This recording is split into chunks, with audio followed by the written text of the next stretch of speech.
Após 3 audiências públicas neste ano, a Comissão de Agricultura do Senado aprovou nesta segunda-feira o projeto que muda as regras de aprovação e comercialização de agrotóxicos. O texto estabelece prazo para a obtenção de registros, centraliza a fiscalização no Ministério da Agricultura e prevê concessão de registro temporário se a análise de novo produto não for feita em até 2 anos.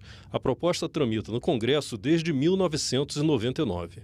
O presidente da comissão, senador Assir Gurgax, é também o relator do projeto e passou a presidência para manifestar seu voto pela aprovação e pela rejeição das emendas. A retirada do texto nos possibilitou melhorar, em definitivo, o nosso voto e, dessa forma, dando total transparência e segurança à população brasileira com relação à utilização dos pesticidas.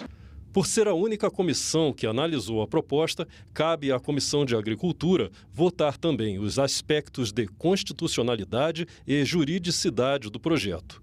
O relator citou as 8 modificações feitas pela comissão.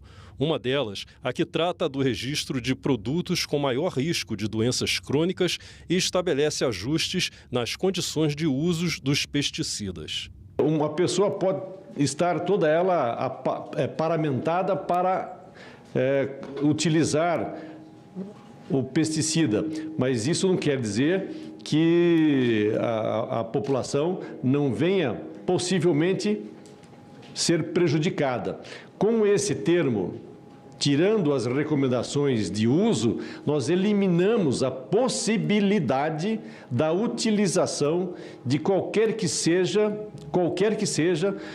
um pesticida que venha trazer risco a doenças crônicas. O projeto dividiu os senadores da bancada ruralista e ambientalista. O principal argumento usado pelos colegas é o atraso na liberação do uso de novos agrotóxicos pela Anvisa e pelo meio ambiente.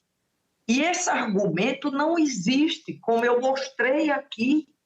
São mais de 1.900 agrotóxicos aprovados pela Anvisa, pelo meio ambiente, em menos de 4 anos. O cenário é absolutamente preocupante.